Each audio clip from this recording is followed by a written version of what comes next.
खुशामदीद कहते हैं नाज़रीन। ट्रांसमिशन सहर रमज़ान पावर्ड बाय बनो यूथ की आवाज़। अस्सलाम वालेकुम वरहमतुल्लाह।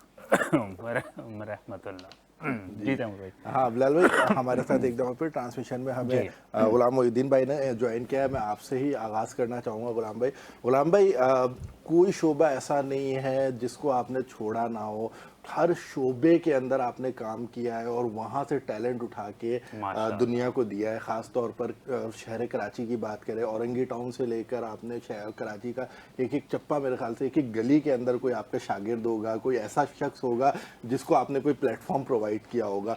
तो ये कौन सा जज्बा है, ये क्या जज्बा है कि भाई जो मुझे मौका अगर कभी नहीं मिला ज़िंदगी में, मैं वो मौका बच्चों को दूंगा। एक शेर है कि अगर ज़िंदगी में कभी तू नाकाम हो गया, मत सोच ये कि ख़त्म तेरा काम हो गया। क्या बात और जो डटा रहा नाकामिया में कामयाबी के साथ, समझो मुश्किल काम उसका आसान हो गया। है। ओए होए। सबसे पहले तो मैं ये बताऊं कि मैंने काम नहीं किया, हमने किया, हमारी टीम ने किया। जी जी जी। तो एक इंसान ज़ाती हैसियत में कुछ भी नहीं कर सकता। वो है ना कि मैं अकेले ही चला था जाने जानिब पे मंजिल, मंजिल। और लोग मिलते गए, कारोबार बनता गया। बिल्कुल। तो मैं ये समझता हूँ कि ज़िंदगी में हर इंसान सलाहियतों से माला माल है। फ़र्क सिर्फ इतना है कि जिस इंसान को उसके अंदर की स्किल्स, उसकी सलाहियत, उसकी खसूसियत, उसकी काबिलियत और ख़ास तौर पे उसकी अपनी ज़ात की अहमियत का पता चल जाए, तो वो एक ज़िंदगी में कामयाबी की तरफ ऑटोमेटिकली बढ़ता चला जाता है। तो मैंने कोई कमाल नहीं किया, बाकमाल लोग थे तो सर्विस हमारी लाजवाब हो गई। अच्छा माशाअल्लाह। गुलाम भाई, बनो यूथ की आवाज़ क्यों? बनो यूथ की आवाज़, ये इस नाम के पीछे भी क्या कोई हिकमत अमली थी हाँ। आपकी, कोई सोच थी? 2016 में मैं पाकिस्तान से बाहर था, और उससे पहले जब मैं पाकिस्तान था तो कराची की और ख़ास तौर पे औरंगी की कुछ ऑर्गेनाइजेशन के साथ मैं काम किया करता था। अच्छा। तो जब मैं पाकिस्तान से गया, दियार गैर में पहुंचा, तो वहाँ रहने के बाद भी एक सिलसिला, एक ताल्लुक़ बना रहा। तो जाने से पहले कुछ ऐसे एक्टिविटीज़ का मैं हिस्सा रहा जो मैंने देखा, जो मैंने सुना, जो मैंने जाना। और उस एक्टिविटीज़ में जिन लोगों को मैंने देखा, तो मुझे लगा कि ये कहीं से गेस्ट हैं और कहीं से आए होंगे, लेकिन मुझे पता चला कि ये हमारे टाउन से ही हैं। अच्छा। तो मुझे बड़ा शौक़ हुआ मुझे कि क्या बात है। तो फिर वहीं से हमने ये प्लान किया, और 2017 की बात है ये। और फिर इस प्लान के ऊपर इम्प्लीमेंट किया, और अल्हम्दुलिल्लाह कमोबेश 10 साल हो गए। माशाअल्लाह माशाल्लाह। माशाअल्लाह। अच्छा, एक सवाल मैं पूछता हूँ। जी जी बिलाल भाई। वैसे नाज़िम, पूछना तो मुझे ये कोई 2 साल पहले चाहिए था, लेकिन आज एकदम से माइंड में आया तो मैं पूछता हूँ। गुलाम भाई, मुझे ये बताएं कि माशाल्लाह से जैसे कि बनो यूथ की आवाज़ को माशाल्लाह सब जानते हैं, डिफरेंट इवेंट्स आप लोग कर रहे होते हैं, डिफरेंट टैलेंट्स के बच्चों को आप आगे कर रहे होते हैं, और ये जैसे अगर आपने बताया काफ़ी साल से ये कर रहे जी हैं। जी। ट्रांसमिशन का कैसे आपके माइंड में आया कि अब मुझे ट्रांसमिशन भी करनी है, और करनी है तो मतलब, और नाम, ये सब चीज़ें किस तरह से आपके माइंड में हमने सबसे पहले जब अपना बनो यूथ की आवाज़ का फर्स्ट इवेंट किया था, वो औरंगी टाउन में किया था। उस इवेंट के 4 महीने के बाद जुड़े हुए लोग, बच्चे, उनकी तरफ से एक उनकी ख्वाहिश थी कि इसको कंटिन्यू किया जाए। एक्चुअली बनो यूथ की आवाज़ एक इवेंट था। उस इवेंट को हमने बनो यूथ की आवाज़ के प्लेटफॉर्म से किया। तो इस इवेंट में हर इवेंट के अंदर एक टाइटल होता है, तो हमने उस टाइटल को, उसको नाम दिया आवाज़ औरंगी। आवाज़ और उस औरंगी। शो के अंदर हमने ये जानने की कोशिश की, ढूंढने की कोशिश की कि हमारे टाउन में माशाल्लाह इतने सारे टैलेंटेड बच्चे हैं। तो उस आवाज़ औरंगी को लेकर हमने ये पूरा प्रोग्राम प्लान किया। लेकिन जब एग्जीक्यूशन पे गए तो हमारे फेसबुक अकाउंट के ऊपर डिफरेंट जगहों से बच्चों की तरफ से अप्रोच आने शुरू हो गया। फिर मैंने लियारी में जाकर, मैंने कोरंगी में जाकर, लांडी में जाकर, स्पेशली मुझे याद है कोरंगी का एक पार्क था, हमने वहाँ पर कोई 400 बच्चे जमा किए, और सारे लोग अच्छा। सराउंडिंग के परेशान थे कि आज यहाँ क्या होने वाला है। तो हमने वहाँ पर ऑडिशंस किए, और उसके बाद उस सीज़न के 4 महीने के बाद फिर हमने एक और सीज़न किया। बनो यूथ की आवाज़ अपनी जगह पे मौजूद रहा, बट हमने उस आवाज़ औरंगी को शान कराची बनाने की कोशिश की, और फिर बिटवीन कंपटीशन बिटवीन कराची और औरंगी टाउन। तो फिर हमने इस तरीके से ये किया। उसके फिर 1 साल के बाद हमने एक और प्रोग्राम किया, फिर दोबारा बनो यूथ की आवाज़ आई, और उस प्रोग्राम का नाम था कारवान पाकिस्तान। अच्छा। उसके बाद फिर 4-5 सालों के बाद मुझे लगा कि जब हम रमज़ान के महीने में होते हैं, तो मुझे डिफरेंट छोटे छोटे रमज़ान के ट्रांसमिशन जो अपने तौर पे करते हैं, उनमें से एक ग्रुप ने मुझे अप्रोच किया। उनके साथ भी मैंने 3 साल गुजारे। अच्छा, तो इस तरीके से पहले हमने अपने तौर पे 3 साल किया, फिर हमने उनके साथ 3 वो भी साल किसी गुजारे। टीवी पे था कि नहीं? नहीं, वो ओके, प्राइवेट प्रोडक्शन सही। थी, तो उनके साथ हमने 3 साल गुजारे। इस तरह हमारे इदारे की जो उम्र है वो 6 साल ऑलमोस्ट हो चुकी थी। ओके, तो 7वें साल में हमारे साथ हमारी टीम का हिस्सा है अली रज़ा राव। इंशाल्लाह अच्छा, बहुत जल्द माशाल्लाह। हमारे सेट पे मौजूद होंगे। तो इंशाल्लाह। अली हमारे भाई बहुत के प्यारे साथ भाई एक हैं। चाय के टेबल पे बैठकर डिस्कशन हो रही थी, तो हमने प्लान किया कि अगर हम अपनी कोई ट्रांसमिशन करें तो वो मैं किसी टीवी के ऊपर 4-6 चैनल पे 2-2 करके 10-12 बच्चे अपेयर कर सकता हूँ, लेकिन अगर मैं कोई अपनी ट्रांसमिशन करूँ तो रोज़ाना कोई 25 बच्चे या 25 लोग हम हाँ, अपेयर बिल्कुल करेंगे। सही। वहाँ से हमारे दिल में ये दिमाग में ये ख्याल आया, और अल्हम्दुलिल्लाह हमने ये सोचा था कि एक छोटा सा कमरा होगा, उसमें हम अपना सेट बनाएंगे। लेकिन अल्लाह तबारक व तआला ने फिर एक टीवी की स्क्रीन दी, और वो वीनस टीवी था।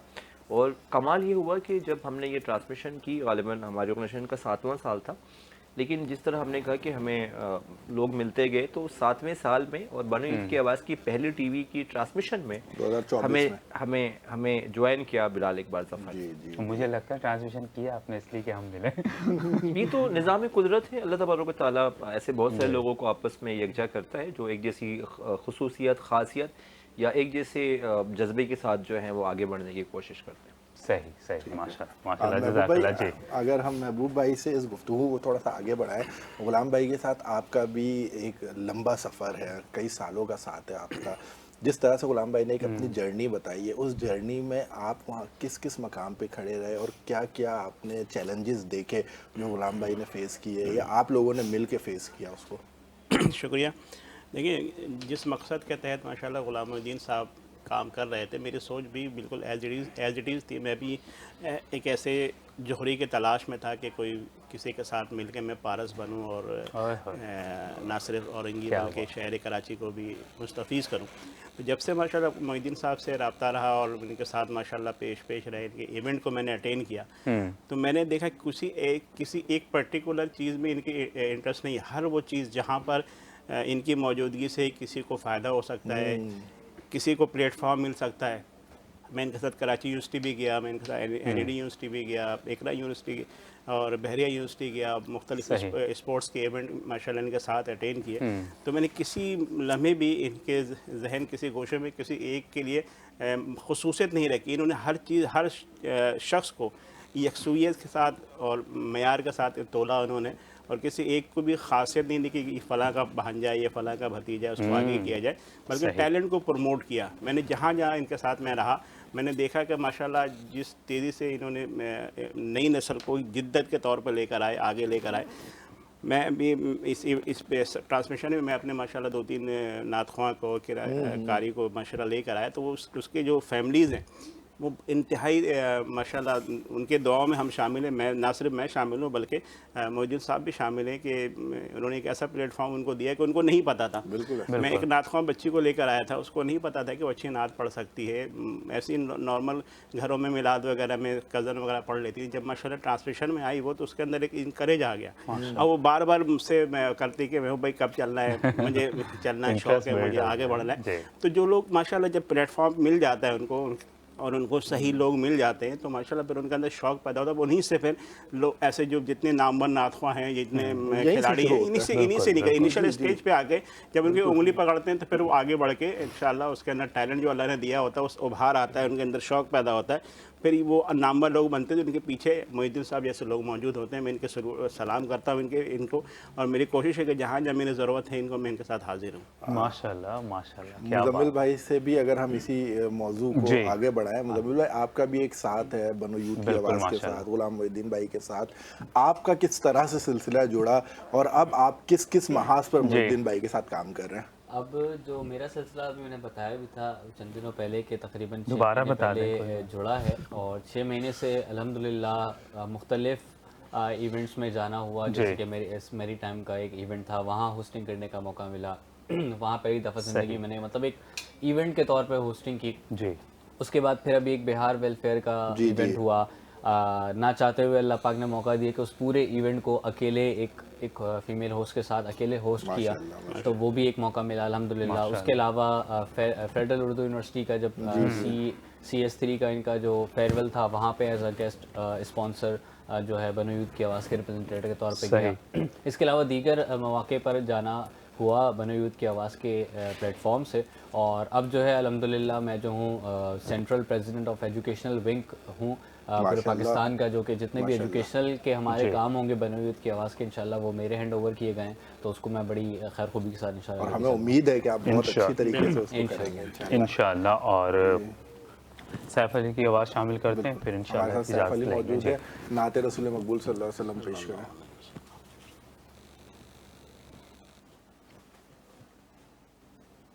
आज अश्क मेरे नात सुनाए तो अजब क्या सुनकर वो मुझे पास बुलाए तो अजब क्या और दीदार के काबिल तो नहीं चश्मे तमन्ना, दीदार के काबिल तो नहीं चश्मे तमन्ना, लेकिन वो कभी ख्वाब में आए तो अजब क्या, लेकिन वो कभी ख्वाब में आए तो अजब क्या। और उन पर तो गुनाहगार का सब हाल खुला है, उन पर तो गुनाहगार का सब हाल खुला गए,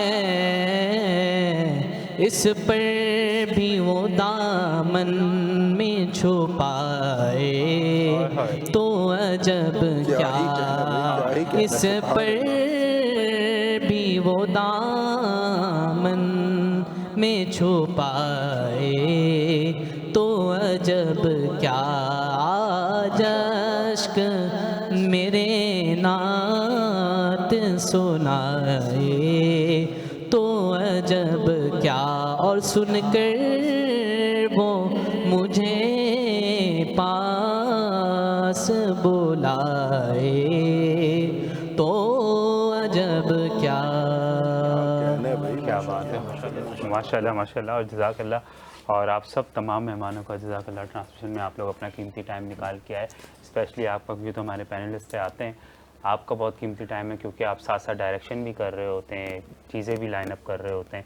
तो कुछ मैसेज देना चाहते हैं, फिर इंशाल्लाह हम इजाज़त चाहेंगे। जी डॉक्टर पे कल चले जाएगा, सबसे बड़ा मैसेज तो ये है। चूँकि बैकग्राउंड पे सबसे ज़्यादा मैं पूरे शो के दरमियान जी। अगर किसी से राब्ते में रहता हूँ तो बिल्कुल। फिलहाल है, क्योंकि हर आने वाले सेकंड में कोई चेंजेस, कोई तब्दीली, बिल्कुल। कोई भी चीज़ हो रही होती है अप एंड डाउन, वो चूँकि केमिस्ट्री की बात अपनी जगह पे, लेकिन एक शख्स जो एक्सपीरियंस जी। रखता है तो उसको इन सब चीज़ों का बखूबी अंदाज़ा होता है। जी। तो आपके लिए एक शेर है जो आपकी नज़र करता हूँ मैं, जज़ाकल्लाह। ये मैं लगाऊंगा।